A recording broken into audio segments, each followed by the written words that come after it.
자, 우리 디모데전서 오늘 마저 할게요. 그 디모데전서.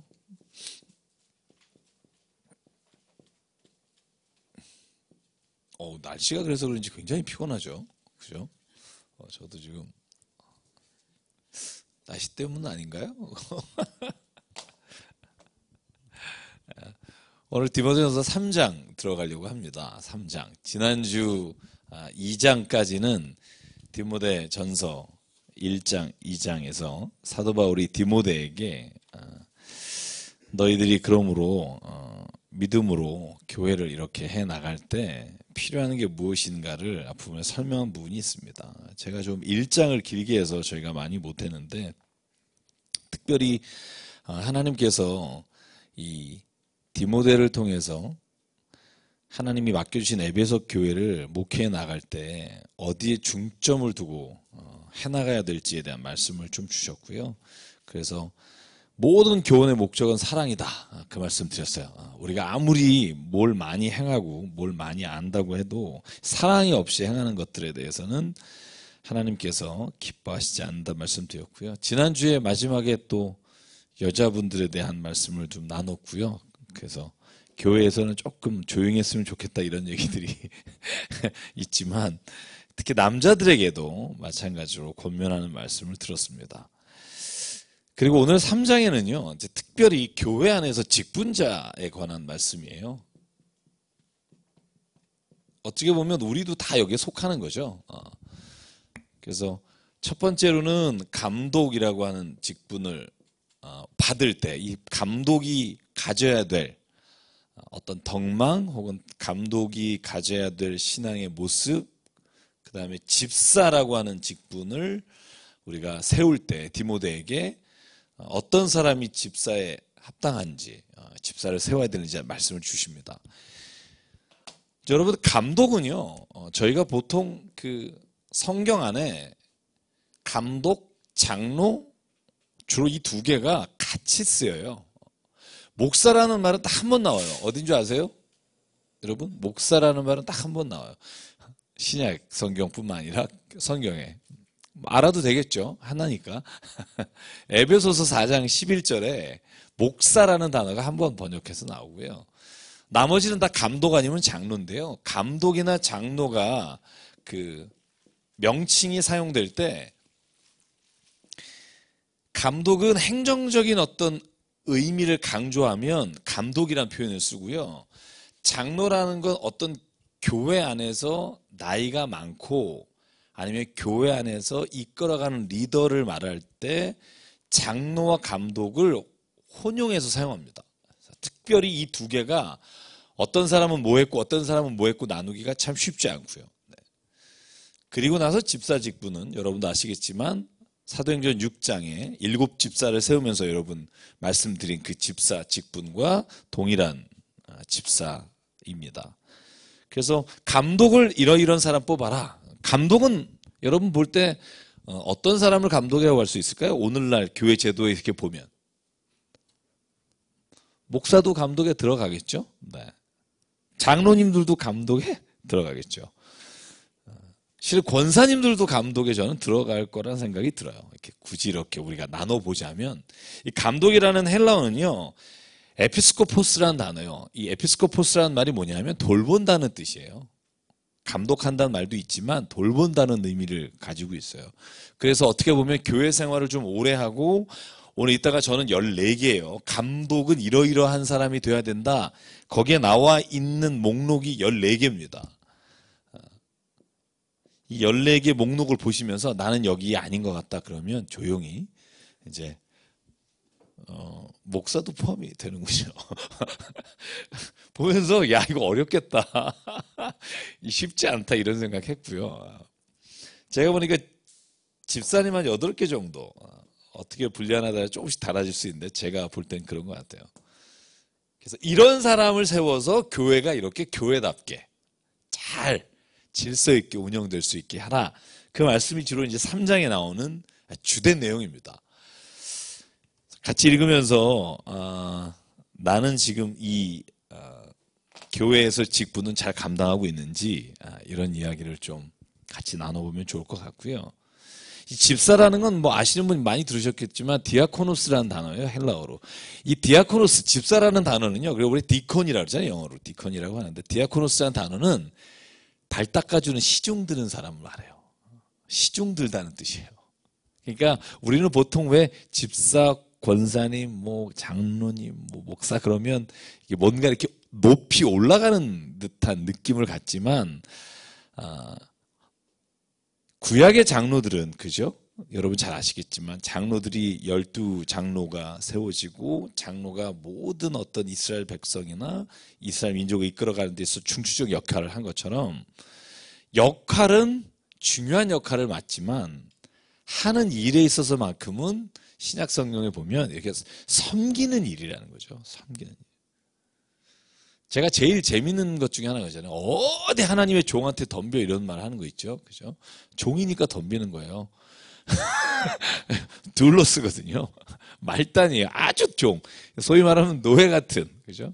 그러니까 이 말이 굉장히 어폐가 있는 거예요. 단어 자체가. 뭐 차라리 어디 하나님의 천사를 뭐 이러면 괜찮은데 하나님의 종을 뭐 이런 말 자체가 되게 웃긴 거예요. 그리고 성경을 어떤 우리가 보통 해석할 때 아전인수라 그러잖아요. 자기가 당하기 싫은 거, 자기가 듣기 싫은 건 다 이렇게 성경에서 뽑아서 자기에게 적용을 하고 남한테 찌르고 싶은 건 또 다 성경을 뽑아서 이렇게 찌르고 이게 얼마나 잘못된 건지를 알아야 돼요. 심정은 이해해요. 그죠? 때로는 막 억울한 일 당하거나 내가 별로 잘못하지도 않았는데 혹은 내가 어떤 일을 해나가는 데 있어서 어쩔 수 없는 일을 했는데 나에 대해서 뭐라고 불만을 얘기하거나 아니면 나에 대해서 혹은 성경이 말하는 것처럼 잘못된 것을 지적하고 막 그러면 기분 나쁠 수 있지만 그걸 자꾸 성경을 들이대서 하나님의 종에게 혹은 하나님의 누구에게 이렇게 감히 하면 벌 받는다 이런 표현들은 저는 안 쓰는 게 제일 좋다 이런 생각해요. 그런 건 성경에 써서도 안 되고요. 그렇게 적용하는 거는 말도 되지 않는다고 저는 생각을 하고요. 그냥 만약에 그렇게 섭섭한 게 있다고 말하면 돼요. 뭐 성경에 막 이렇게 자꾸 자기 어떤 일하는 직분에 관련돼서 자꾸 이렇게 인용하다 보면 사람이요. 성경 자체를 사람들이 볼 때 권위를 안 주게 돼요. 자기의 사사로운 이익에 따라서 혹은 자기 어떤 위치에 따라서 성경을 다르게 번역하거나 해석하는 것이 사람들을 보기에는 성경을 이렇게 폄하시키는 일이라고 저는 생각하고요. 그래서 오늘 한번 보죠. 감독의 직분을 맡은 사람 14가지 한번 읽어보시면서 저 7절까지인데요. 한번 먼저 7절까지 한번 읽겠습니다. 시작. 미쁘다 이 말이요 곧 사람이 감독의 직분을 얻으려 함은 선한 일을 사모하는 것이라 함이로다.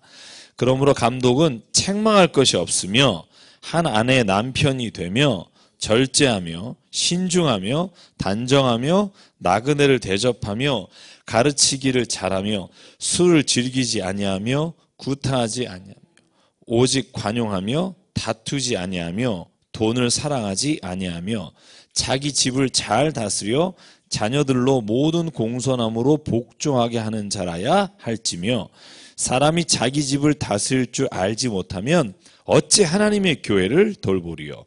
새로 입교한 자도 말지니 교만하여져서 마귀를 정죄하는 그 정죄에 빠질까 하며 또한 외인에게서도 선한 증거를 얻은 자라야 할지니 비방과 마귀의 올무에 빠질까 염려하라. 아멘.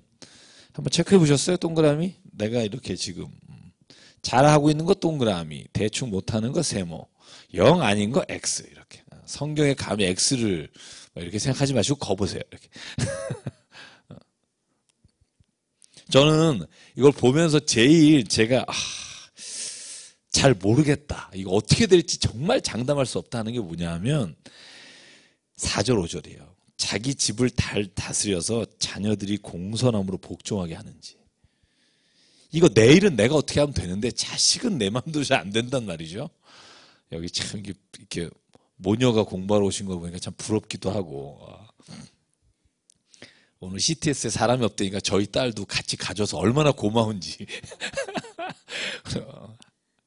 피아노도 뒤로 미루고 막 가서 가져서 참 아직은 고맙다 이런 생각이 들었어요. 아빠가 이렇게 사람이 없어서 얘기하는 거 듣고 자기가 가겠다고 그래서 참 고맙다. 근데 참 이게 어려운 거예요. 자녀는 정말 제 마음대로 되는 게 아니기 때문에.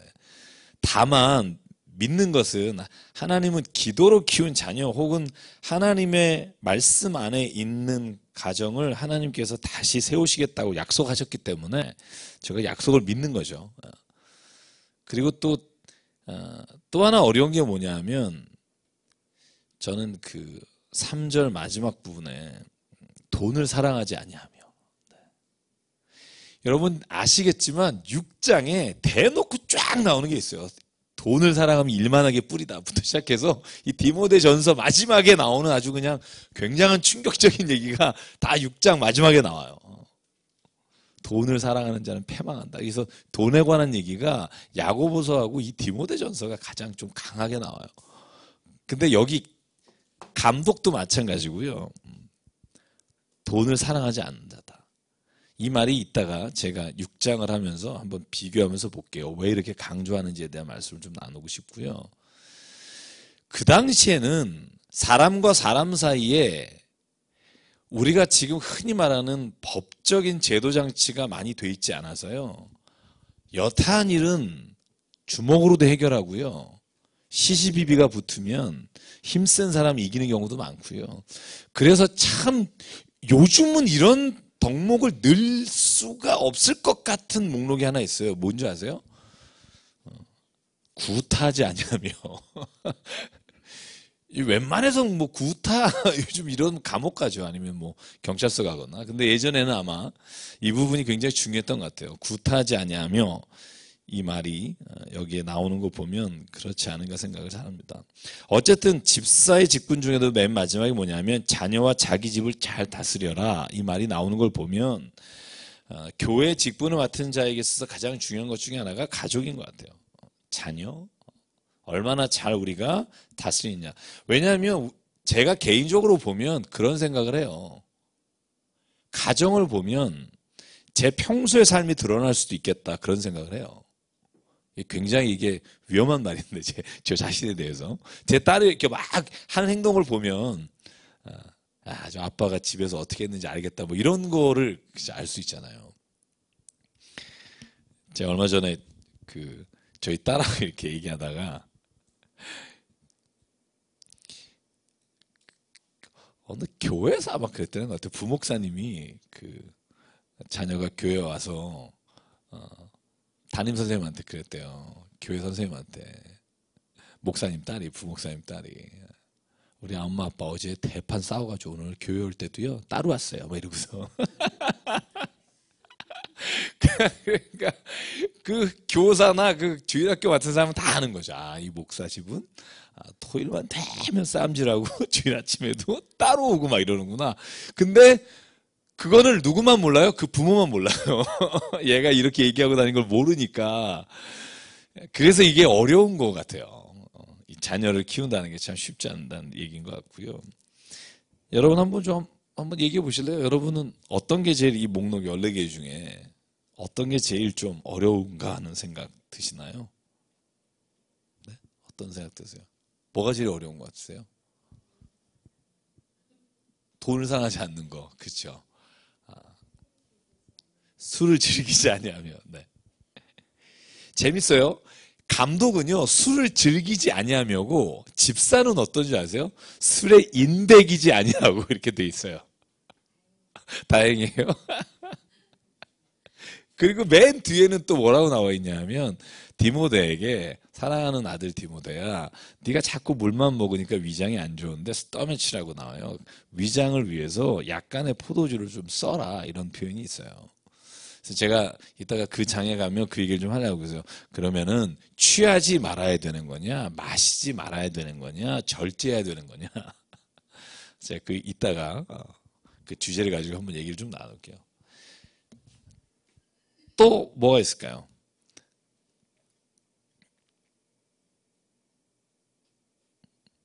여러분 한번 생각 좀 하시라고 여운을 좀 드리는 거예요. 네.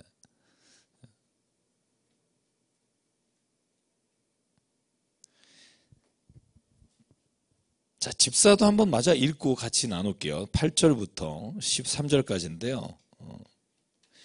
여자 집사님에 관한 얘기가 중간에 삽입이 되고요. 같이 읽어볼게요. 8절부터 시작. 이와 같이 집사들도 정중하고 일구이언을 하지 아니하고 술에 인박이지 아니하고 더러운 일을 탐하지 아니하고 깨끗한 양심의 믿음의 비밀을 가진 자라야 할지니 이에 이 사람들을 먼저 시험하여 보고 그 후에 책망할 것이 없으면 집사의 직분을 맡게 할 것이요 여자들도 이와 같이 정숙하고 모함하지 아니하며 절제하며 모든 일에 충성된 자라야 할지니라. 집사들은 한 아내 남편이 되어 자녀와 자기 집을 잘 다스리는 자일지니 집사의 직분을 잘한 자들은 아름다운 지위와 그리스도 예수 안에 있는 믿음에 큰 담력을 얻느니라. 아멘. 여러분, 집사의 직분, 저희가 보통 교회에서 집사 임명할 때 교회마다 좀 다르지만 현대교회는요, 제가 이제 목사 오신 전쌤도 보겠지만 집사의 직분, 그래서 현대에선 크게 네 가지를 해요. 네 가지를 봐요. 저도 부교육자로 있을 때 이거 다 조사해갖고 점수 매겨서 이렇게 올리고 당회에다 그 일을 했는데, 첫 번째는요, 교회 출석이에요. 왜냐하면 그 사람이 얼마만큼 교회에 지금 헌신하느냐, 혹은 교회에 어떤 사랑하는 마음이 있느냐는 출석으로도 알 수 있고요. 두 번째 뭐냐면 교회에서 봉사하는 거예요. 예를 들면 어느 모임에 임원을 맡은 적이 있느냐, 아니면 봉사부서에서 일한 경험이 있느냐, 이 봉사에 관한 일을 저희가 보통 체크를 합니다. 세 번째가 뭐냐면요, 교회에서 헌금을 봐요. 이 헌금을 본다는 건 여러 가지 있어요. 제가 있던 교회마다 좀 다르지만 대부분 이제 11조 생활, 아니면 보통 주일에, 아니면 감성금, 헌금 생활을 하느냐.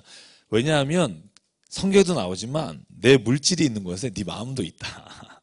그래서 얼마를 했느냐를 보지는 않고요, 얼마나 꾸준히 헌금 생활을 했느냐를 보고요. 마지막으로 네 번째로는 항상 평가하는 점수에 있어서 주변 사람의 덕망 혹은 주변 사람의 어떤 그 사람에 대한 평가를 많이 들어요. 묻고. 그래서 예를 들면 빚이 정말 많다. 돈 거래를 했는데 안 갚고 막 아주 악질적으로 막 교인들을 괴롭힌다. 막 이런 사람이 있어요. 하다 보니까 나오더라고요. 참 이럴 때가 애매해요. 왜냐하면 그런 분들이 되게 성질이 안 좋아서 이런 데서 자격이 안 된다면 도전을 해요. 니는 잘났냐? 이러면서. 그래서 참 제가 부교육자 할 때 한 세 분이, 이 세 분 정도가 제 기억에 남는 분이 있어요. 다퉜던 기억이 있어요. 그러니까 잘났다, 쟤는 왜 받냐? 나는 안 주고, 막 이런 경우가 있어요.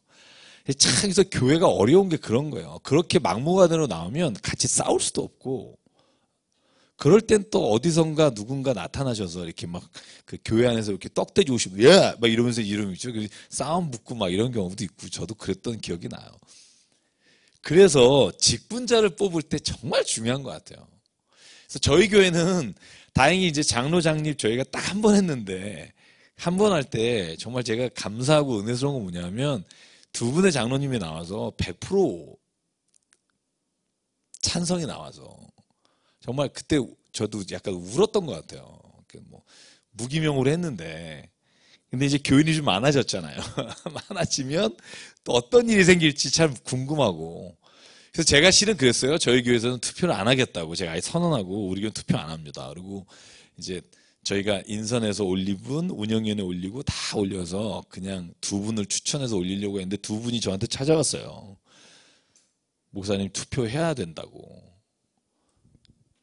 만약에 우리가 투표 없이 돼서 교회를 이렇게 장로 직분을 감당하면 다음에 되는 분들이 어떻게 그분들에게 우리가 말할 수 있겠냐. 다음부터는 투표 안 해도 좋으니까 요번만은 합시다. 그러셔가지고 2주 전에 바꿨어요. 투표하겠다고. 그랬더니 교인들이 막 되게 갑자기 무슨 일이 있나 막 이래서 설명을 좀 드리고, 그분들의 강력한 요청으로. 그래서 찾아오셔서 뭐라 그랬냐면, 제가 아직도 잊어버리지 않는 게 있어요. 목사님, 만약에 투표 3분의 2가 안 돼서 떨어지면 저희 둘은 다짐했다고, 더 열심히 해서 다음에 꼭 되겠다고, 그걸로 섭섭해한 마음을 안 갖겠다고 저에게 와서 정말 제가 같이 울었어요. 저희 6개월 동안 저 1대1 같이 했거든요. 장로님 되기 전에 장로 교육을 안 하고. 그러면서도 막 울다가 그 얘기하면서 같이 울고, 우리 교회를 정말 아름답게 세워봅시다. 정말 우리가 더 청소하고 더 우리가 꾸준히 일을 합시다. 목사도. 그래서 저도요 말해놓은 게 있어서 저도 참 지키기가 힘들어요. 아마 장로님들도 그럴 거예요. 장로님들도 아마 그 서로 말하는 게 있어서 그분의 힘든 게 있다고 생각하는데, 근데 교회가 뭐가 아름다울까? 저는 교회가 세상이 말하는 거하고 이렇게 거꾸로 갈 때 아름다운 것 같아요. 그런 생각 안 드세요? 교회가 언제 아름다울까? 야, 세상은 저 정도 만약에 교회 안에서 위치가 되면 야, 뭐 사람들이 이렇게 해줄 수 있는데도 불구하고 오히려 거꾸로 더 섬기고 낮아지면 저는 거기에 감동이 있는 것 같아요. 교회라는 데는. 아니세요? 그럼 전혀 대우 받아야겠어요? 저는 그런 것 같아요. 교회라는 게 뭘까? 세상과 거꾸로 가는 게. 근데 이게 쉽지 않아요. 여러분, 저도 군생활 했습니다만 병장 때 구타하지 말라고 하면 약간 화나잖아요. 상병대까지 맞다가 이제 겨우 올라가서 한번 좀 구타 금지 뭐 이러면, 그러니까 본전 생각나고 그래요. 왜냐면 젊었을 때 고생한 게 있잖아요. 다 누구나 마찬가지잖아요. 어떻게 뭐 목사든 장로님이든. 근데 또 만약에 그 어떤 직분을 맡았음에도 불구하고 또 그 무언가를 해야 된다고 생각이 들면, 그래서 저는 자기 자신하고의 바로미터가 있어야 된다고 생각해요. 내가 이것만큼은 안 하겠다.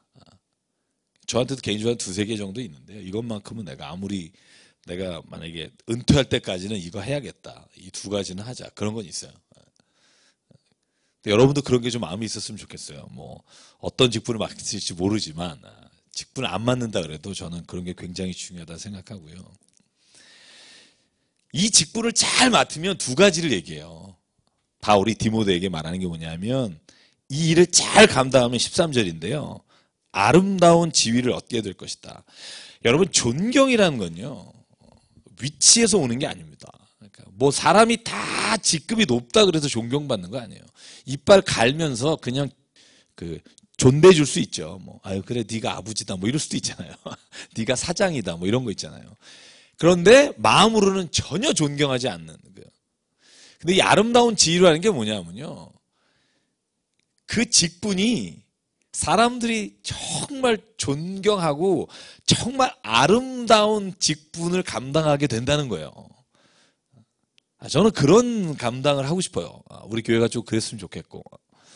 또 한 가지가 뭐냐면 믿음에 큰 담력이 생긴다는 거예요.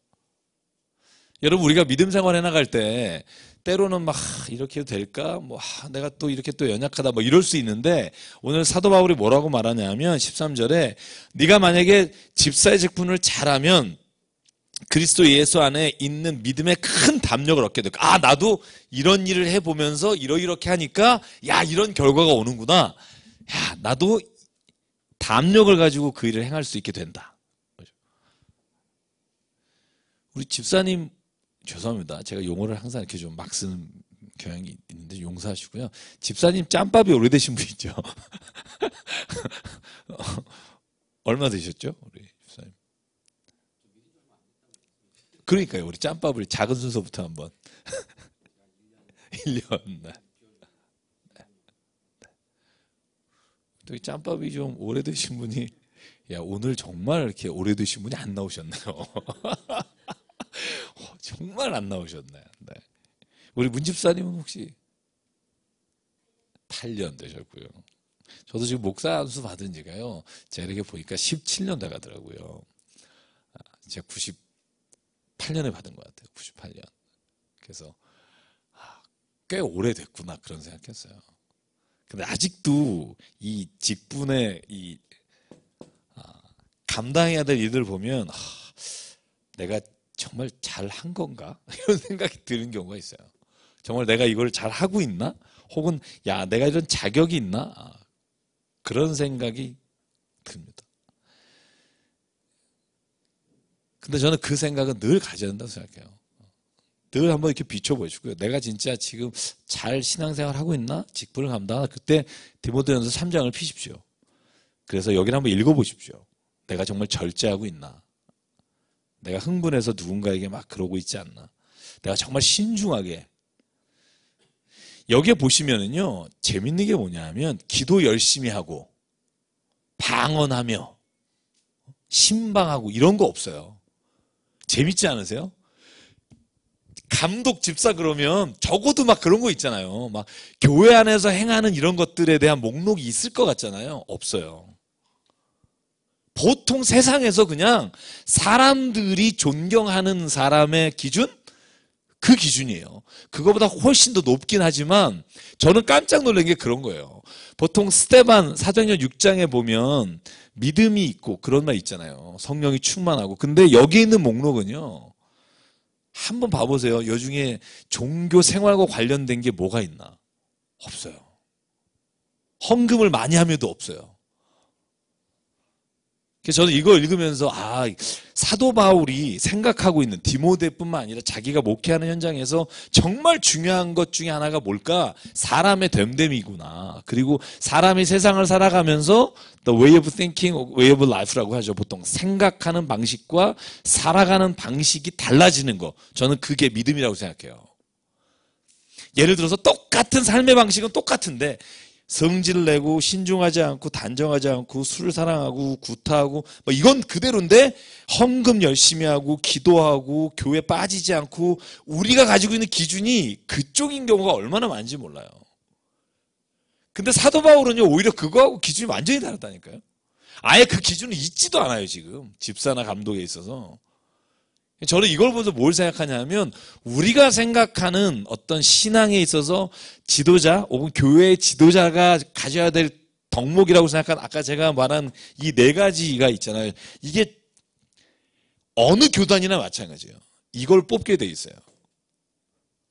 그런데 실은 이거보다 사도 바울은 완전히 다른 목록을 가지고 디모데에게 이걸 기준으로 감독이 되라, 집사가 되라 이렇게 말하는데 저는 귀를 기울여야 된다는 생각을 해요.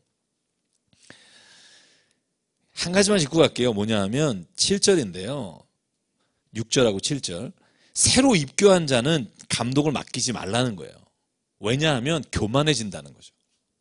온 지 얼마 안 돼서 감독의 직분을 맡게 되면 그가 교만해져서 마귀를 정죄하는 그 정죄에 빠질까 하며. 두 번째, 7절에 보면 외인에게도 선한 증거를 얻은 자라야 한다. 여러분 이 말을 잘 보셔야 돼요. 교회 안에서 얼마나 덕망이 있느냐가 아니에요. 여기서 외인이라 하면 교회 바깥에 있는 사람들이에요. 쉽게 말하면 이런 거예요. 장로 뽑을 때, 목사 뽑을 때 그 직장에 가서 직원들한테 설문조사 하라는 거예요. 지금 이 사람이 회사에서 당신들 돈 떼먹지 않는지 거래업체 가서 확인하라는 거예요. 외인에게 선한 증거를 얻은 자라야 할지니 왜냐하면 사람으로부터 비방과 마귀의 올무에 빠질까 염려하노라. 근데 이 기준으로 우리 직분자 뽑는 교회 보셨어요? 저는 아직 못 봤어요. 이건 그냥 성경에 있는 거고 그냥 교회는 교회고. 그래서 저는 어차피 그럴 거면 집사 그냥 다 주자. 이게 제가 가지고 있는 생각이에요. 그래서 6개월 이상 교회 나오시고 세례 받고 6개월 지나면 집사 직분 주자. 어차피 못 지키면 돼서 이거에 맞춰서 살게 합시다. 그런데 장로님 혹은 그 이후에 우리가 직분을 드릴 때는 저는 한번 신중하게 생각해야 된다고 생각해요. 여기에 나와 있는 목록을 정말 저희가 진지하게 내가 만약에 그게 안 될 것 같으면 하나님 앞에서 거절도 하고 좀 그랬으면 좋겠다는 생각을 하고요. 자, 사도 바울이 편지를 쓴 목적을 14절부터 말해요. 내가 속히 너한테 가기를 원하는데 먼저 내가 편지를 쓰는 이유는 뭐냐 하면 저는 창세기 여러분 보시면 야곱이 그 베델 하나님의 집 만나는 장면이 있잖아요. 그거하고 똑같아요. 하나님의 집이란 단어가 나와요. 하나님의 집.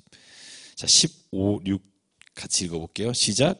만일 내가 지체하면 너로 하여금 하나님의 집에서 어떻게 행하여야 할지를 알게 하려 함이니 이 집은 살아계신 하나님의 교회요 진리의 기둥과 터니라. 크도다 경건의 비밀이요 그렇지 않다 하느니 없도다. 그는 육신으로 나타난 바 되시고 영으로 의롭다 하심을 받으시고 천사들에게 보이시고 만국에서 전파되시고 세상에서 믿음 바 되시고 영광 가운데서 올려지셨느니라. 아멘. 예수님에 관한 말씀이고요. 자, 우리가 하나님의 집에서 어떻게 해야 될지를 너에게 알려주기 위해서 디모데전서를 썼다는 거죠. 하나님의 교회에서 어떻게 할지를. 그 하나님의 집이 뭐냐? 하나님의 교회다. 그래서 예수께서 말씀하실 때 교회, 성전은 만민이 기도하는 집이다. 이렇게 돼 있고, 우리가 보통 지금 성전이란 말을 웬만하면 안 쓰죠. 근데 교회마다 성전이 하나씩 있어요. 이거 좀 굉장히 아이러니한 거예요. 교회에서는 지금은 성전이란 용어는 안 쓰는 게 좋아요. 왜냐하면 성전을 허셨고 성전 휘장을 찢으셨고 더 이상 이제 성전 제의로서의 어떤 하나님께 나가는 걸 끝내셨기 때문에 저희가 그냥 교회라고 하는 게 가장 좋고요. 교회라는 용어 외에 또 뭔가가 필요하다 그러면 거긴 성전이라는 용어는 안 맞습니다. 구약적 의미의 성전은 우리가 하나님을 예배하는 장소가 아니기 때문에 저희 교회에서는, 그래서 지금 그래서 교회마다 베델 성전, 심지어 어디 가니까 예루살렘 성전도 있더라고요. 교회 예루살렘 성전 이렇게 이름을 그렇게 붙였더라고요. 그래서 웬만하면 그거보다 다른 용어를 붙이는 게 좋겠다라는 생각을 저는 늘 갖고 있습니다. 자, 그럼 4장은 볼까요? 이제 직분, 감독과 집사에 관한 직분에 대해서 말씀을 하고 난 이후에 이제 4장에 보면, 그러나 성령이 밝히 말씀하시기를 후일에 어떤 사람들이 믿음에서 떠나 미혹하는 영과 귀신의 가르침을 따르리라 하셨으니 자기 양심이 화인을 맞아서 외식함으로 거짓말하는 자들이라. 자, 여기서 말하고 있는 게 뭐냐면요, 믿음 안에서 직분을 가진 자 혹은 그리스도 예수 안에서 교회에서 직분을 하던 사람들이 믿음에서 떠나 미혹하는 영과 귀신의 가르침을 따르는 사람이 있다는 거예요. 여러분, 제가 우리 디모데전서 말고 그 전에 그 데살로니가 후서에 이름이 나왔잖아요. 그죠? 떠난 자가 있다. 믿음의 길에서. 두 사람 이름이 누구죠? 그죠? 데마하고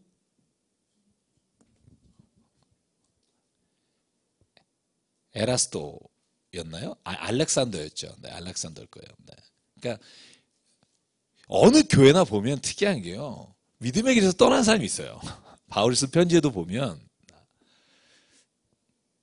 근데 그 사람이 직분자가 됐거나 아니면 사역을 할 때는 그 마음이 아니었을 텐데, 그죠? 하다 보면 이렇게 교회를 떠나거나 신앙의 길에서 벗어나는 사람이 있고, 이따가 뒤에 보면 그런 사람들이 나옵니다. 그래서 사도 바울이 거기에 관해서 지금 말씀하고 있는 부분이에요. 그리고 잘못된 가르침에 대해서 4장에서는 이러이런 것들을 다시는 가르치지 말고 이렇게 하지 말라 하는 부분을 오늘 말하고 있고요. 제가 2절까지 읽었으니까 7절, 8절까지 같이 읽을게요. 시작.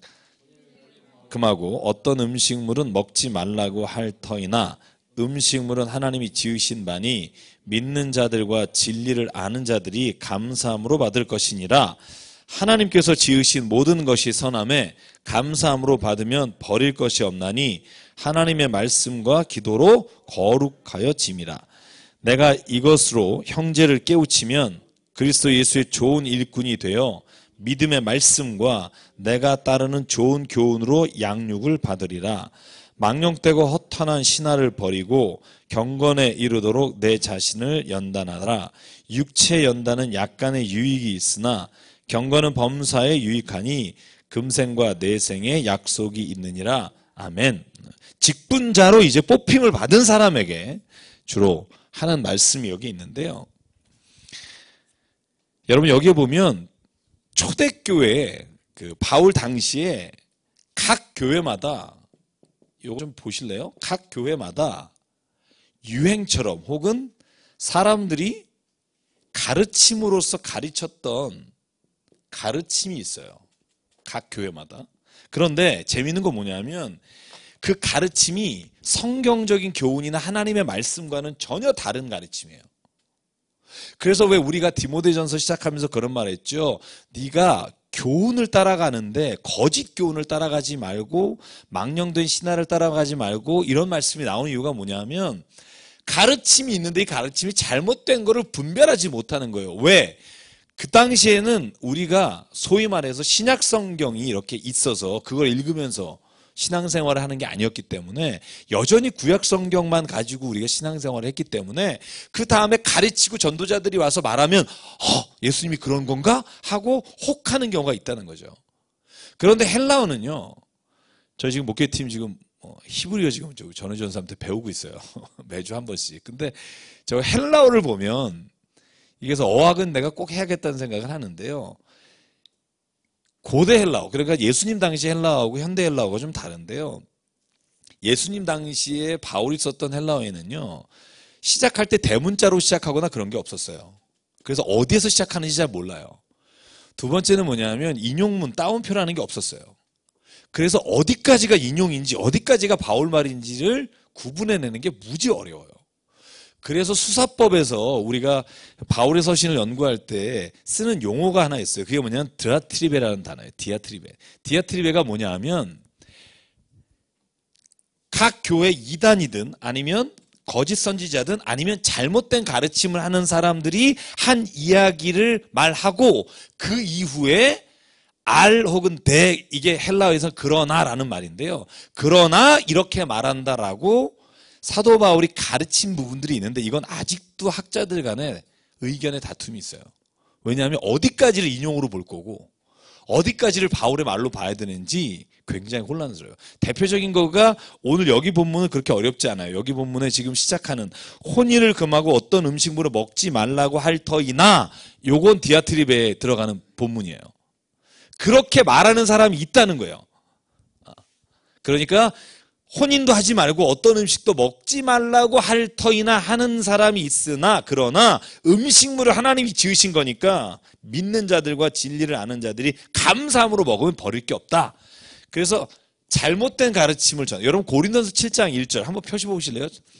가장 대표적으로 해석이 어려운 디아트리베가 있어요. 그게 뭐냐면 고린도서 7장 1절이에요. 이게 사도 바울이 어디까지를 사도 바울의 의견이고 어디까지를 고린도 교회가 그 당시 가지고 있었던 잘못된 생각인지 금욕주의자 혹은 그런 사람들이 주장했던 것들을 사도 바울이 반박하는 본문인데 어려운 부분이 있어요. 자, 한번 고 7장 1절 같이 읽어볼까요? 시작.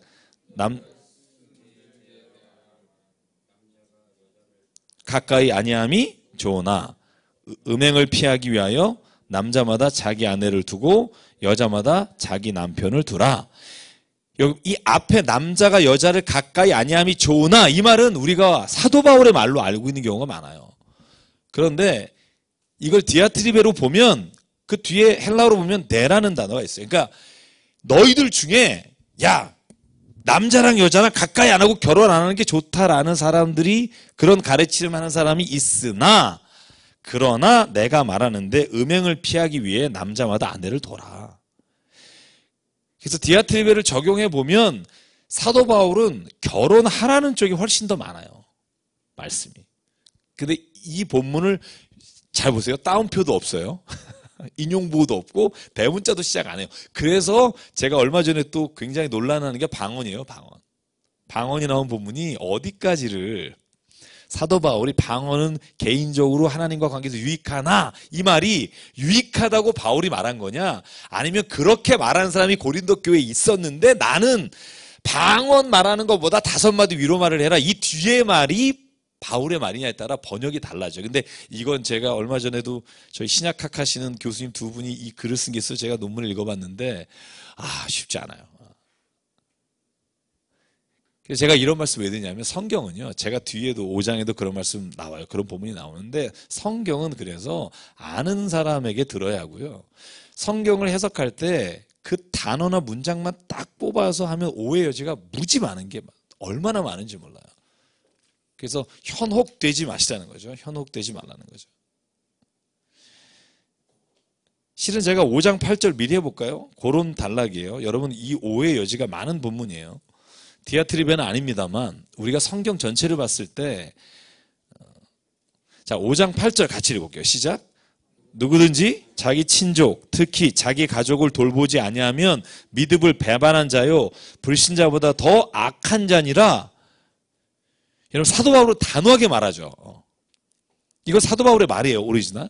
자 누구든지 가족 친족을 돌보지 않으면 믿음을 배반한 자고 불신자보다 더 악하다. 근데 여러분 기억나는 거 있지 않아요? 누가복음 14장에 예수께서 하신 말씀?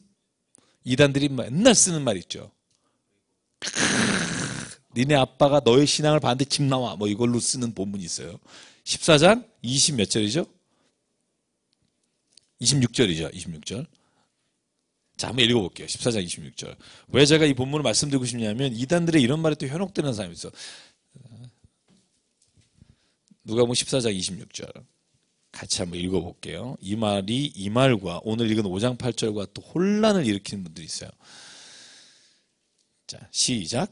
물은 내게 오는 자가 자기 부모와 처자와 형제와 자매와 자기 목숨까지 미워하지 아니하면 능히 나의 제자가 되지 못하고. 그죠? 여기는 뭐예요?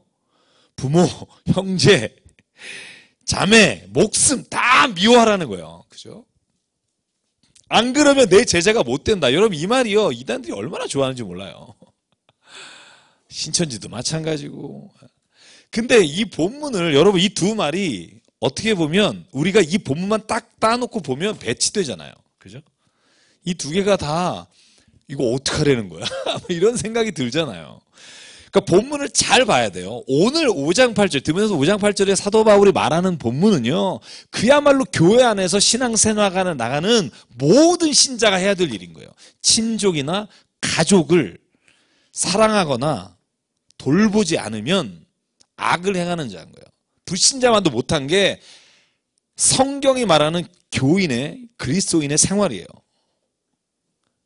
거기에는요 타협이 없어요. 예수께서 마지막 십자가에 달리시면서 자기 어머니를 요한에게 부탁하잖아요. 보소서 아들입니다. 네 어머니다. 부탁한다. 끝까지 예수님이 가족을 책임지셨단 말이죠. 여러분 누가복음 14장 다 읽어보셨어요? 1절부터 마지막 절까지. 왜 이 말씀이 나오는지 그 맥락을 보셨어요? 본 사람이 없어요. 그러니까 헷갈리는 거죠. 그 본문을요 자세히 보면 그 본문은 말세의 마지막 때 여러분 우리가 흔히 복음성가 부른 거 있잖아요. 죄송해요. 장가가야 하고 소도 사야 하고 밭도 사야 하고. 그러니까 천국의 잔치에 초대하는 장면이에요. 제발 오십시오. 죄송합니다. 제가 장가를 가야 돼서. 그래서 요 26절 나오기 전에 무슨 말이냐면 너희가 길에 나가서 저는 자 어떤 사람이든 데려다가 이 집을 채워라. 그 본문이 나오는 단락이에요. 여러분 이건요 마지막 천국잔치 마지막 그때 하나님께서 심판하실 때 찾으시는 믿음을 보겠다 하는 단락과 연결돼 있어요. 그러니까 평소에 삶을 살아갈 때 형제도 버리고 부모도 버리고 친자식도 버리고 다 미워하고 살아라. 이 말은 이 두 가지를요 그냥 딱 단락만 띄워놓고 얘기하는 사람들이 가지고 있는 가장 전형적인 아주 단편적 해석이죠. 해석도 아닙니다. 오해죠. 성경은요 정말 많은 부분이 훨씬 더 많은 부분 아니 거의 다가 가족을 얼마나 중요하게 생각하는지 모릅니다. 그것이 우선이에요. 이따가 과부를 돌보는 이야기도 나올 때 믿는 자들은 어려운 과부가 있으면 교회에다가 피해 끼치지 말고 당신이 직접 도우라 이렇게 표현을 해요. 그래서 여러분 만약에 잘 그 성경을 가지고 누군가가 이렇게 전 지금 신천지 하나 걸리면 좋겠는데 나한테 안 오더라고요. 한번 잡아가지고 좀 또 이러면 또 와가지고 또 막 이렇게 막 데모하고 이러니까 진짜 정말 그 말도 안 되는 그 말에 속아서 넘어가는 사람 보면 진짜 막 화가 나요. 막. 그래서 여러분 저기 서재에 신천지에 관한 책 많아요. 이단에 관한 책 저희가 사서 보관하고 있거든요. 그러니까 좀 읽어보시면 조금만 읽어보면 저희가 이단에 빠지지 않고 얼마든지 대적할 수 있는데 그 시간을 투자를 안 해요. 그래서 좀 하셨으면 좋겠다는 얘기를 드리고요. 다시 4장으로 좀 넘어갈게요. 자, 디아트리베라고 하는 것이 적용되는 게 2절입니다. 혼인을 금하고 어떤 음식을 먹지 말라고 하는 사람들이 있다는 거죠. 그런데 사도 바울은 아니라는 거예요. 제가 좋아하는 말씀 중에 하나가 디모데전서 4장 4절이잖아요. 제가 이 본문을 정말 좋아합니다. 하나님이 지으신 모든 것이 선함에 감사함으로 받으면 버릴 것이 없나니 하나님의 말씀과 기도로 거룩하여짐이라. 여러분 이 본문은 좀 외우셨으면 좋겠어요. 사도 바울은 분명해요. 하나님이 주신 건 다 선하다는 거예요. 여러분 믿으세요? 어떤 사람들이 이래요. 창세기 3장 보고 왜 인간을 이렇게 창조해서 저는 그렇게 생각 안 해요. 하나님의 창조하신 것은 선하신데 그것을 욕심과 정욕과 자기 자신의 유익함만을 위해서 쓰니까 악한 게 되는 거예요. 자유의지가 얼마나 좋은 거예요. 우리가 로봇이나 아니면 우리를 하나님 마음대로 조종하는 존재가 아니라 하나님 안에서 옳은 것을 선택할 수 있는 마음을 주신 거 너무나 좋은 거예요. 그런데 그걸 자기의 욕심과 정욕으로 쓰려고 이걸 악한 것으로 바꾸는 거죠. 제가 말씀드린 거 있잖아요. 몰핀이요. 마약. 얼마나 좋은 건지 아세요? 맞고 헬렐레 해서 좋은 게 아니라 여러분 그거 병자에게는요. 마지막 호스피스 마지막 정말 여러분 그 내가 더 이상 치료를 받지 않고 나는 거룩하게 존귀하게 죽겠다. 호스피스잖아요. 여러분 호스피스 할 때 제일 중요한 것 중에 하나가 몰핀이에요. 내가 존귀하게 죽고 싶은데 여러분 고통이 매일 막 죽을 것 같으면 여러분 어떻게 호스피스를 해요? 몰핀을 주사 맞고 아픈 걸 견뎌가면서 존귀하게 죽을 수 있는 권리를 갖는 거죠. 근데 그걸 자기의 어떤 인생에 있어서 막 환각에 빠져서 자기의 성적인 아니면 나쁜 환상을 이렇게 이루기 위한 도구로 쓰는 순간 그건 악한 거죠. 그래서 하나님이 창조하신 모든 것이 선하심에 감사함으로 받으면 벗을 것이 없나니 하고 나서 있는 본문이 뭐예요? 하나님의 말씀과 기도로 거룩하여짐이라. 그러니까 자기의 욕심과 정욕으로 인하면 더러워지지만 하나님의 창조하신 모든 것이 하나님의 말씀과 기도의 쓰임을 받으면 여러분 그건요 거룩한 게 된다고 저는 믿어요. 성적인 것도 마찬가지고 우리에게 주어진 모든 거 마찬가지라고 생각해요. 여러분 저는 이게 믿음이 됐으면 좋겠어요. 하나님 왜 나를 이렇게 했습니다가 아니라 제가 닉 부이치치 책 읽어드렸잖아요. 어렸을 때는 나를 왜 이렇게 만들었어? 하나님 앞에 늘 그렇게 말했지만 자기 존재를 보고 삶에 있어서 고난과 어려움을 이겨가는 수백만의 사람들을 보면서 그의 책에 쓴 고백이 그거잖아요. 나는 10times, 10번을 더 태어나도 난 이 몸으로 태어나길 하나님께 간구하고 기도한다. 왜냐하면 이 비천하고 다른 사람이 욕하는 이 몸이 하나님께 쓰임받으면 거룩한 하나님의 도구가 된다는 걸 알고 나니까 더 이상 내가 가지고 있는 것 자체가 문제가 아니라 그것을 바라보거나 그것을 악하게 만드는 그 누군가가 잘못이라는 거죠. 사도 바울은 말합니다. 그래서 내가 이것으로 형제를 깨우치면 그러니까 직분자로서 너희가 하나님께서 주신 모든 것이 선하다라고 하는 걸 깨우치면 그리스도 예수의 좋은 일꾼이 되어 믿음의 말씀과 내가 따르는 좋은 교훈으로 양육을 받으리라. 아멘.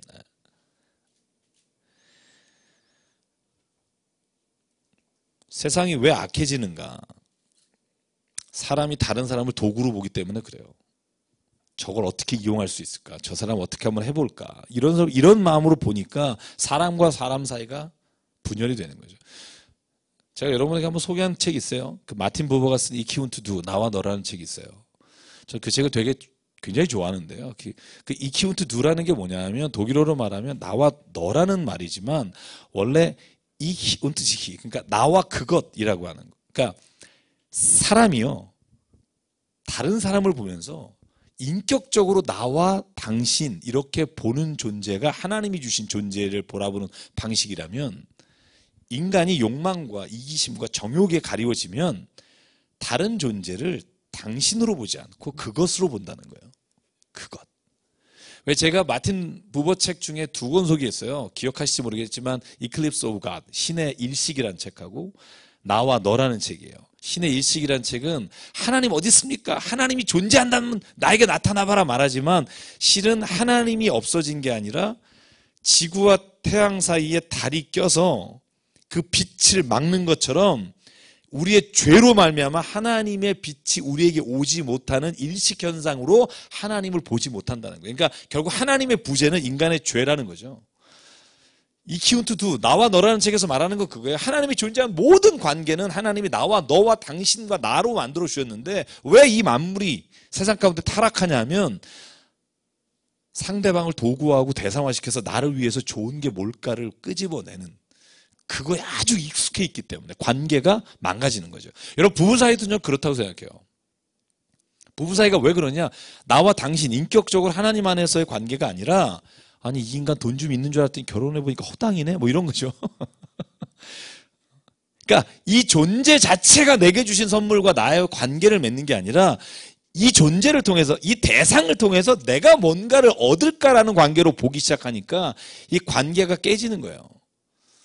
여러분 부모가 보셨나요? 지난주에 페류나 시리즈로 텔레비전에서 해줬잖아요. 페류나 이렇게 뭐 아우 정말 페류나 정말 자기 부모님 죽이는 사람만 쫙 나왔어요. 1시간 동안.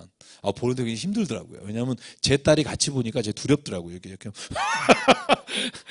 왜 기억나세요? 왜 고3짜리 엄마 살해하고 방 안에서 8개월 동안 유기하고 그 방문에다 칼꽂기 비비탄 쏘기 그 8개월 동안 그 시체 맡으면서 그리고 유학 갔다 잠깐 돌아서 300억대 부자 아빠 엄마 같이 주무실 때 죽였어요. 그분이 지금 46살인데 형무소에 있어요. 무기징역 받고. 원래 사형 언도 받았는데 아직 사형을 안 해요. 우리나라가 실질적인 사형이 없는 나라잖아요. 그러니까 46대인 거예요. 거의 비슷했더라고요. 인터뷰를 했어요. 그때 왜 그랬냐. 근데 진짜 저는 충격받은 게 뭐냐 하면 아빠는 정말 미워한 거예요. 아빠가 자기에 대해서 모욕적인 말을 하고 네가 뭐라. 근데 엄마는 왜 죽였냐 그랬더니 엄마는 참 좋은 분이었어요. 그러는 거예요. 왜 죽였는지는 그냥 그때 거기 있었으니까 죽인 거예요. 여러분 보세요. 자식과 부모 관계가 저는 하나님이 창조하신 원래대로 선한 관계가 되면 하나님의 말씀과 기도로 거룩하여진 관계가 되면 그 관계 안에서는요 하나님이 창조하신 성경에 말하는 정말 키토브 좋다 정말 하나님께서 말씀하신 모든 게 다 근데 이 관계가 대상화되고 날 위해서 뭐가 유익할까라는 관계로 사람을 보니까 그 관계가 깨지는 거예요. 그래서 저는 이 세상의 모든 문제는요 사람이 하나님이 만들어 놓으시고 하나님이 선하게 맺은 모든 관계를 이기적인 관계로 만들어 버렸기 때문에 나의 욕심과 그래서 예수께서 말씀하실 때 사도 바울이 말할 때 우리는 거듭난 사람이 뭔가 내가 정욕과 욕심을 십자가에 못 박은 사람입니다. 저는 그 말이 굉장히 중요하다고 생각해요. 내가 사람을 대상을 볼 때 내 욕심과 정욕으로 보지 않겠습니다. 내가 정말 하나님 돈을 볼 때 내 욕심과 정욕이 아니라 하나님이 본래 창조하신 선한 목적으로 보면 그것을 통해서 하나님이 일하시는 것이 놀라운 일이 일어난다는 거죠. 그래서 그리스도인은 누구냐? 저는 십자가에 죽은 사람이라고 생각해요. 욕심과 정욕이 죽은 사람. 아니 적어도 완전히 죽기는 우리가 쉽지 않으면 날마다 죽는다고 고백하듯이 사도 바울처럼 내가 날마다 죽겠습니다 하는 사람. 그래서 이걸 폴틸리한 사람이 그렇게 말해요. 원래 하나님이 주신 존재론적인 이성을 인간이 도구적 이성으로 바꿔서 상대방을 어떻게 이용할까에 우리의 이성을 사용하니까 하나님이 본래 주신 선한 이성이 악하게 쓰인다는 거죠. 이성도 선한 거라는 거예요. 저는 그렇게 믿어요. 여러분 이성이 없으면요 우리가 어떻게 뭔가 사리 판단을 해요. 이성이 악한 게 아니에요. 본질적으로 휴머니즘이 악한 게 아니에요. 하나님은 사람을 사랑하게 하셨고 사랑하는 존재로 만드셨어요. 여러분 그건 하나님이 본래 창조의 원리예요. 근데 왜 그게 악하게 됐어요? 휴머니즘이라는 게 제가 늘 말하죠. 이 휴머니즘이라는 게요 굉장히 웃긴 단어예요. 여러분 휴머니즘이라고 하면서 선전한 영화 보셨어요? 제가 영화 한참 쓸 때 제가 정말 많이 쓴 것 중에 하나가 여러분하고 한 번도 얘기를 안 한 것 같네. 제가 여러분 제일 재밌게 본 중국 영화 홍콩 영화가 뭐예요? 주윤발하고 탁 나와가지고 예? 영웅본색 그죠? 총탄 안 갈아가면서 계속 쏘는 거죠. 그 타이틀이 휴머니즘이에요. 나왔을 때 영화 휴머니즘. 느와르 뭐 보통 느와르 휴머니즘 붙이면 뭐 되게 정통 뭐 이런 거잖아요. 근데 보면 그게 왜 휴머니즘인 줄 아세요? 두 사람이 한 수천 명 죽일 거요. 두 사람만 휴머니즘이에요. 서로를 위해서 마지막에 장렬하게 죽잖아요. 그러니까 저희가 일단 문화 읽기를 이제 저희가 만약에 해나간다면 문화 안에 있는 코드를 읽을 줄 알아야 돼요. 그게 뭘 말하는지 알아야 되는데 정말 위험한 게 그런 것들이에요. 휴머니즘이라고 타이틀을 걸었지만 거기에는 진짜 휴머니즘은 없어요. 깡패 의리가 있는 거지. 근데 영화니까 우리가 그 영화로 봐야 되는데 되게 멋있게 생각해요. 끈끈한 뭐가 있다고 생각하죠. 그래서 정말 주의해야 될 건 제가 이제 9월부터 영화하고 독서 모임을 시작하려고 해요. 제가 이제 기도하면서 준비하고 있어요. 그래서 제가 지금 영화를 모아놓은 것들을 다 정리해 보니까 한 200개 정도 되더라고요. 제가 이거를 한 달에 하나씩 보면 한 20년 해야겠더라고요. 제가 진짜 좋아하는 영화들을 한번 다 모았어요. 그래서 제가 미국 가기 전에는 비디오 테이프로 모았다가 미국에서 와서 글 쓸 때는 제가 DVD로 모았다가 지금 그걸 다 다시 MP3로 저장했어요. 그래갖고 제휴된 거 돈 제대로 하고 다 돈 꽤 썼습니다. 제가 블루레이도 받아가지고 제가 정말 좋은 화질로 될 수 있는 건 다 모았고요. 그래서 진짜 한번 보면서 정말 같이 책도 그렇고 영화도 보고 이야기를 나누면 좋겠다. 왜 그런 생각하냐 하면 저는 하나님이 주신 전 연극이든 아니면 문화적인 어떤 장치든 저는 선한 거라고 봐요. 그런데 처음에 문학에 대한 이해를 처음에 글을 쓴 이 플라톤 시대에도요. 그걸로 인해서 악한 어떤 타락한 것들을 사람들에게 보여주는 것들을 했어요. 예를 들면 나체로 나와서 행위를 한다든지. 여러분 로마 시대나 그리스 시대에 그런 일들이 굉장히 많았잖아요. 그래서 심지어는 플라톤의 문학론을 보면요. 그 사람은 모든 연극에는 악인은 나오면 안 된다는 거예요. 착한 사람만 나와서 착한 얘기만 하다 끝나야 되는 거예요. 왜냐하면 이거 반어법적인 거예요. 그 당시의 문화가 너무 사람들을 세속적이고 정욕적이고 이익에 침탈당하게 만들었기 때문에.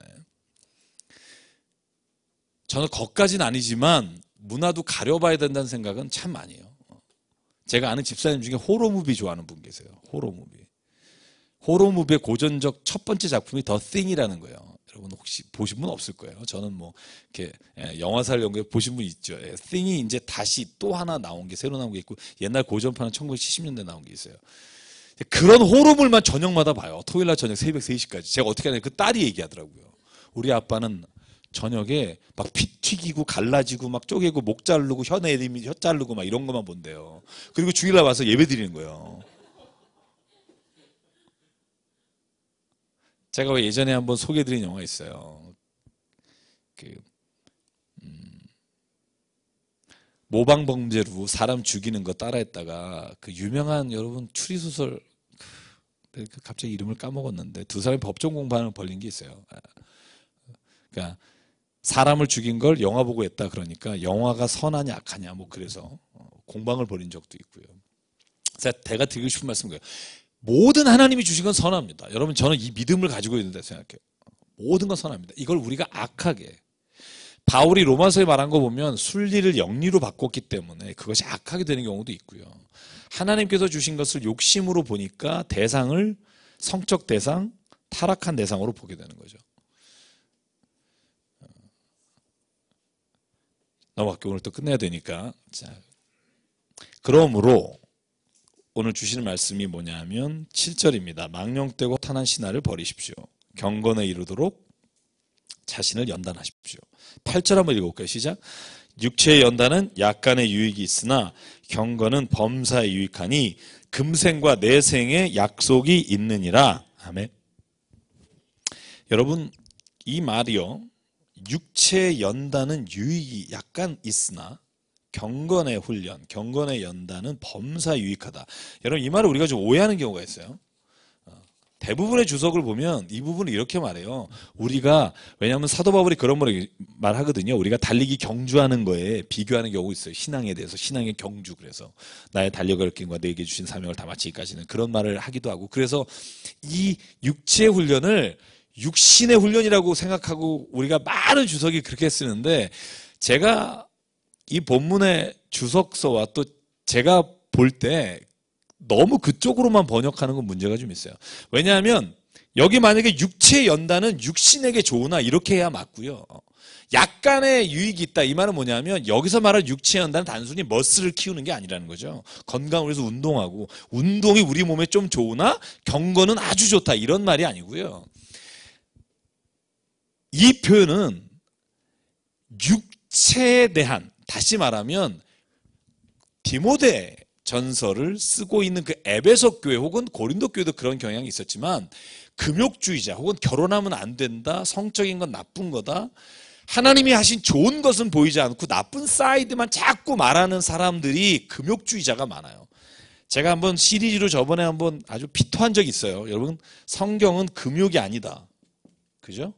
성경은 금욕주의가 아니에요. 이 금욕주의는 세상적인 거고요. 성경은 금욕주의란 말을 뭐라고 말하냐면요. 성경에 금욕주의란 말이 한 번도 안 나와요. 경건이란 말을 써요. 경건. 육체 연단은요, 소위 말해서 그 당시에 결혼이라든가 성이라든가 이런 것에 굉장히 자유한 쪽이 있고 굉장히 극단적으로 그걸 금하는 쪽이 있는데, 육체 연단이라고 할 때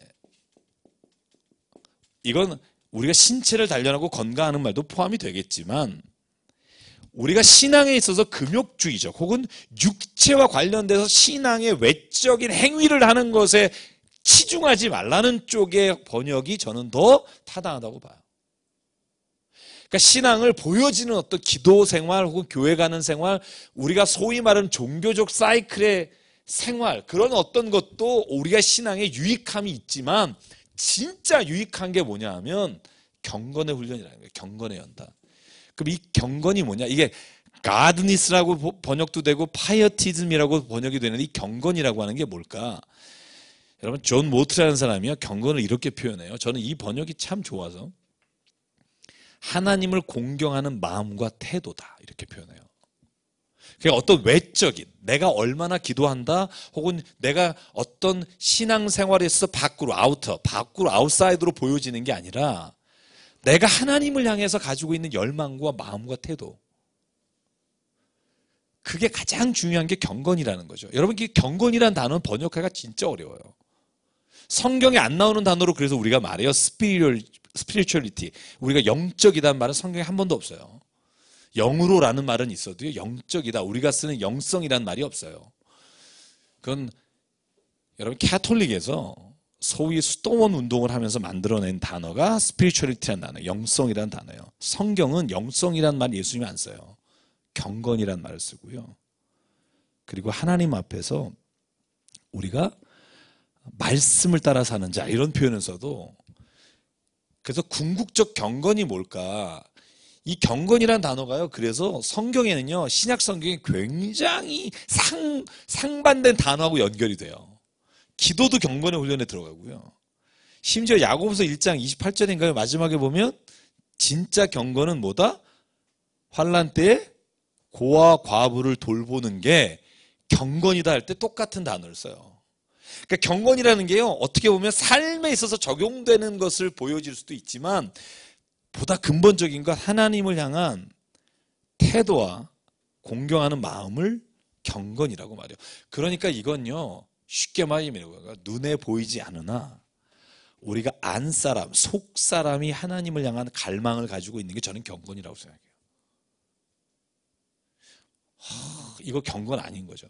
제가 말하는 이게 경건에 들어갈 수는 있어요. 왜 아니라고 말해요?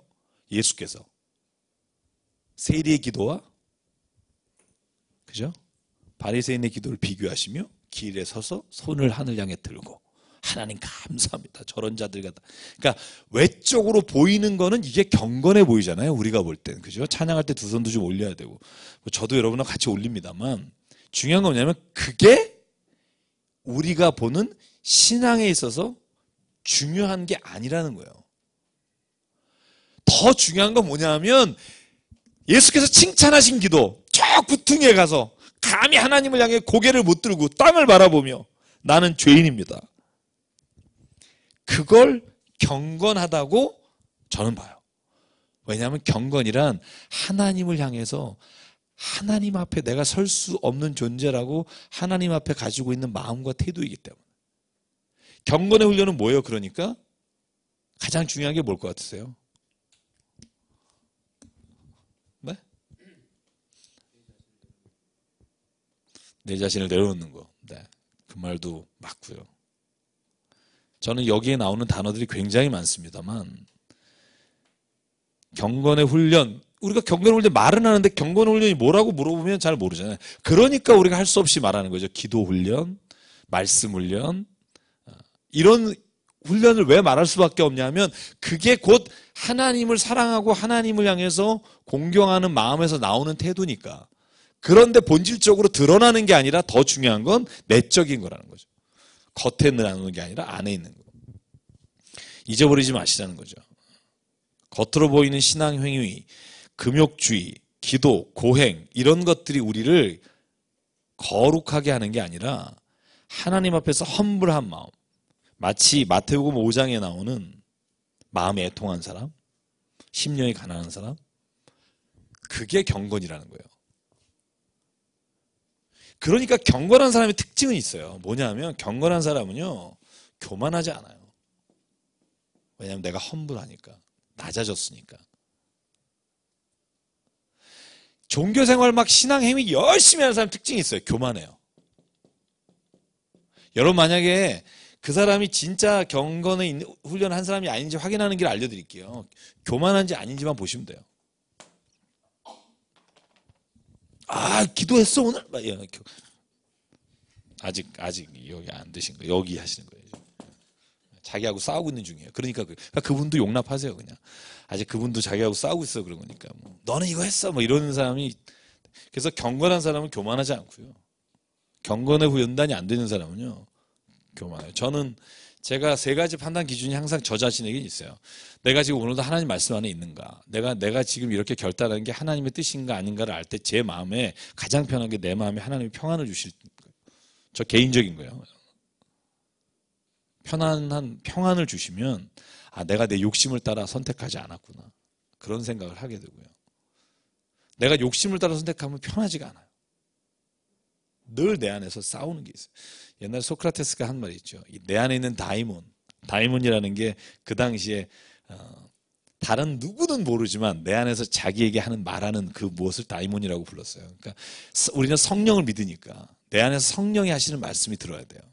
그럼 내 마음이 편해지는 거죠. 여러분 그래서 교만하느냐 안 하느냐가 굉장히 중요해요. 성경 예수께서 하신 말씀 중에 정말 많은 부분이 교만에 관한 말씀입니다. 자, 9절부터는 이렇게 되어 있습니다. 미쁘다 이 말이요. 반복되는 말 패턴인데요.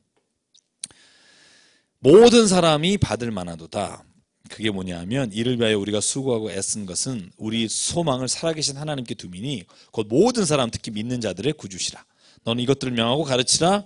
누구든지 내 연소함을 아마 디모데 나이가 10대 후반에서 20대 초반이었을 것이라고 추정합니다. 정확히 나오지는 않지만 그러니까 디모데에게 네 나이가 어린 것 때문에 업신여김을 당하지 말고 말과 행실과 사랑과 믿음과 정절에 있어 믿는 자에게 본이 되라.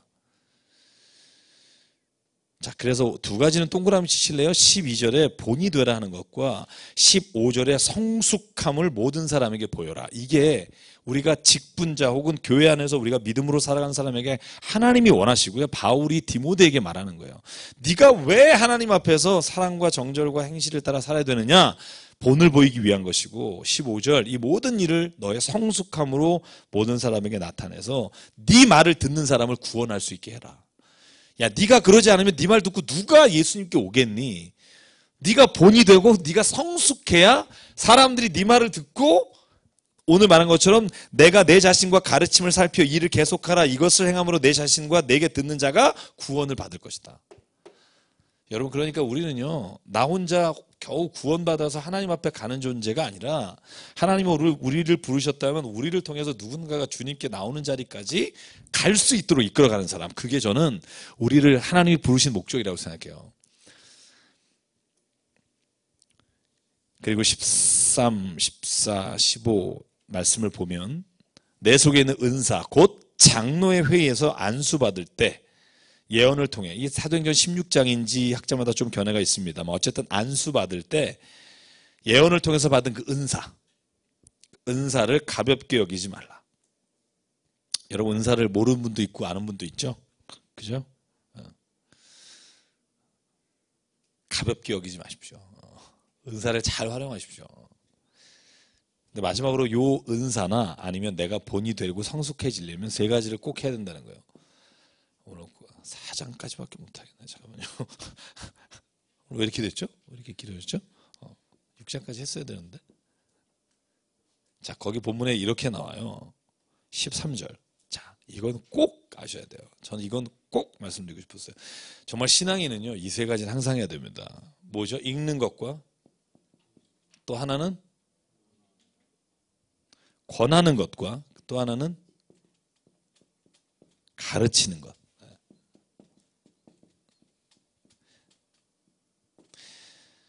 이 세 가지는요, 우리가 그리스도 안에서 늘 해야 합니다.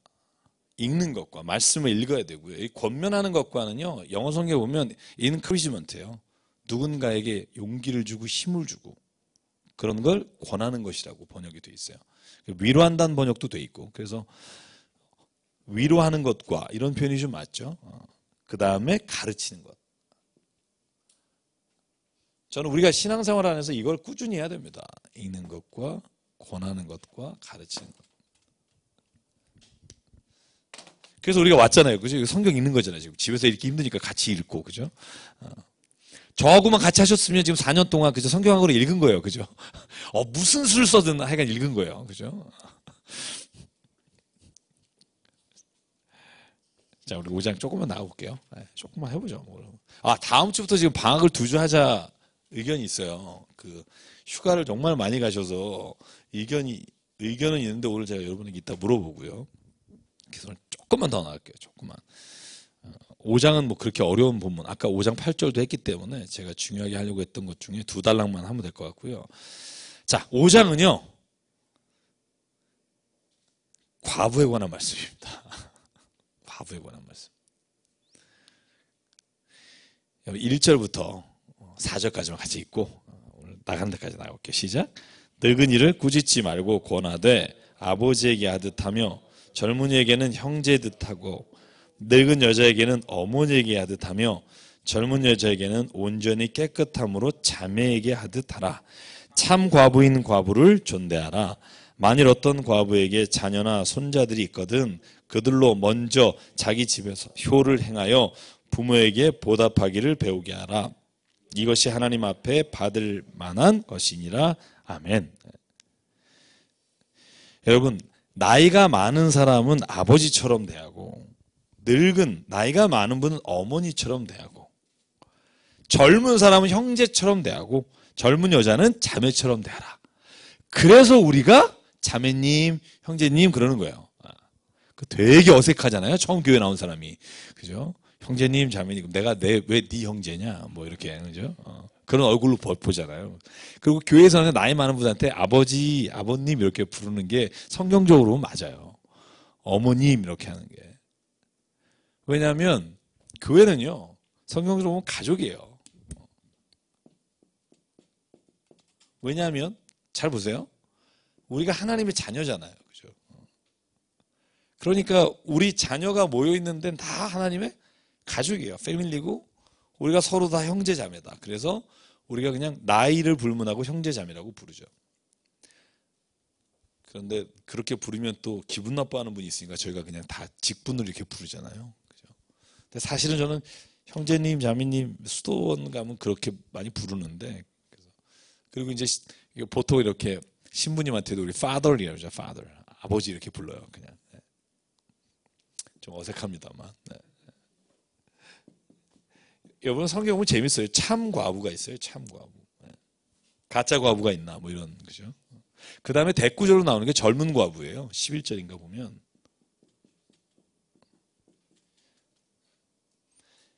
자, 참 과부와 젊은 과부라는 게 왜 구분을 져서 이렇게 길게 설명할까? 여러분 궁금하지 않으세요? 교회 안에서 다른 거 정말 이 짧은 6장짜리 편지 중에 한 장을 왜 이런 걸 쓸까? 이 길게. 그 당시 초대교회에는 이런 문제가 많았다는 거죠. 어떻게 할 수 있어요? 집사가 생긴 이유도 과부 문제 때문이잖아요. 사도행전 6장에 헬라파 그리스도인 중에 과부가 명단에서 빠진 것 때문에 항의하게 되고 그래서 세운 게 집사잖아요. 그러니까 초대교회는 왜 이런 문제가 많았을까? 여러분 유대인이 가지고 있었던 결혼 제도의 문제가 있어요. 결혼 제도에. 아기를 못 낳아도 여인을 이혼주소 써주고 보내요. 그죠?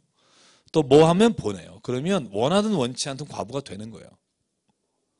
호라비에게는 성경에 그거 없어요. 바울이 쓴 말씀 중에 호라비는 이거 없어요. 왜냐하면 언제든지 아내를 자기가 얻을 수 있기 때문에.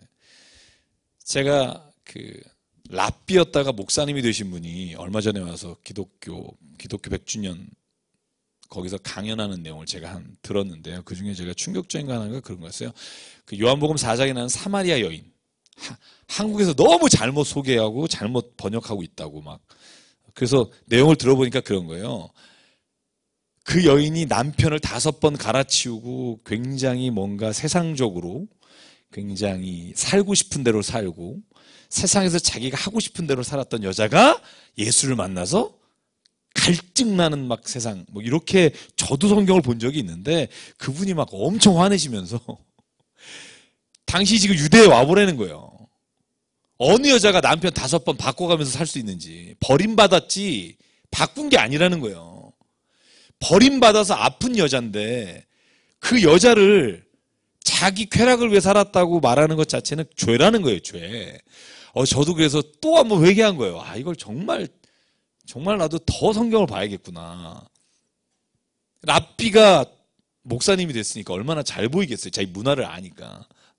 그러면서 그러는 거예요. 그 여인은 아마 필시 자식이 없었을 거라는 거예요. 아들을 못 낳았을 거라는 거예요. 그래서 5번 버림받은 여자.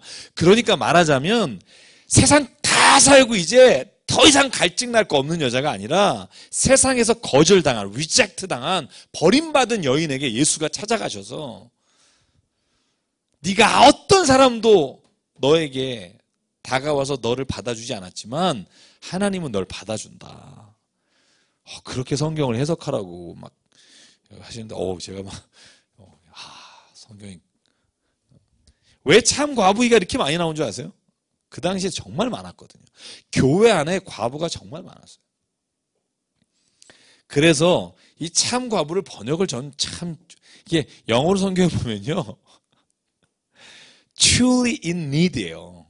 정말 필요한, 정말 아무것도 없는 그런 과부라는 말인데 저희는 그냥 이걸 번역을 참 과부라고 번역을 했죠. 그러니까 가짜가 아니라 진짜라는 의미지만 사실 번역을 하면 그런 거예요. 진짜 아무것도 없어서 in need, 필요한 뭔가를 가져야 되는, 가질 필요가 있는 과부를 도우라는 거죠.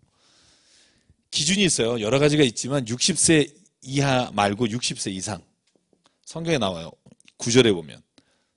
과부의 명단에 올려서 도와줘야 될 사람은 60세 이상으로 하라. 왜냐하면 60세 이하는 아직 젊은 과부라. 아직 젊으면 다시 재혼해서 아기를 낳고 살아서 차라리 타락하거나 죄짓지 마라. 이렇게 권면해요. Really need. 아주 필요한, 정말 뭔가가 갈급한 사람. 그 사람을 교회가 돕도록 하라. 남편이 없을 뿐 아니라 아무도 돌봐줄 사람이 없는 사람. 그 사람을 교회가 책임져라. 오늘날로 말하면 그런 거겠죠. 세상에서 정말 어느 누구도 챙겨주지 않는 사람, 그 사람을 교회가 앞장서서 챙겨라. 그런데 제가 여기까지만 할게요. 아무나 과부 모든 사람을 돕는 게 아니라 과부도 받을 만한 자격이 있는 사람의 내용이 나와 있어요. 저는 이것도 되게 힘들겠더라고요. 한번 보실래요? 4가지를. 9절과 10절인데요. 제가 9절은 얘기했고 60이 되지 넘은 사람 10절만 읽을게요. 시작. 선한 행실의 증거가 있어 혹은 자녀를 양육하며 혹은 나그네를 대접하며 혹은 성도들의 발을 씻으며 혹은 환난 당한 자들을 구제하며 혹은 모든 선한 일을 행하는 자라야 할 것이요. 그죠? 돕는 사람의 명단, 도움을 받는 사람도 교회 안에서나 아니면 행실에 있어서 이와 같은 일을 해야 된다는 거예요. 그러니까 도움을 받기만 하는 게 아니라 비록 돈이 없어서 물질의 도움을 교회로부터 받지만 돈이 없이 할 수 있는 일이잖아요. 다. 선한 행실을 하고 자녀를 양육하고 나그네를 대접하고 성도들의 발을 씻고. 여러분 그러고 보면 재밌어요. 제가 성경 읽다가 선지자들 자기 집에서 먹인 사람이 다 과부라는 거예요. 사르밧 과부, 열왕기상 17장. 엘리야를 자기 집에. 수넴 여인. 먹을 거 하나 없는데. 그죠? 그러니까 실제로 보면 왜 오늘 먹고 죽으려고 아들하고 했다가 내놔라 그러니까 내놓았잖아요. 그러니까 왜 그런 일을 했을까? 우리 성경에 보니까 초대교회도 우리가 교회가 참 과부, 필요가 있는 무엇인가가 필요한 사람을 돕지만 그 사람 역시도 그냥 받는 게 아니라 누군가를 향해서 도움을 베풀 그런 사람이 받을 자격이 있다는 거예요. 전 이걸 저도 요번에 이거 말씀을 제가 이렇게 읽고 제가 준비하면서 그런 생각 참 많이 했어요. 아, 나도 뭔가 이렇게 나눔의 원칙은 좀 있어야겠다는 생각도 했고요. 여러 가지 제안해서 생각한 것들이 있는데 보면 그렇게 말하는 이유가 분명히 있겠다는 생각을 하게 됩니다. 자, 오늘 여기까지 하죠. 네, 여기까지 하고 뭐 질문 있으세요? 이제 9시니까.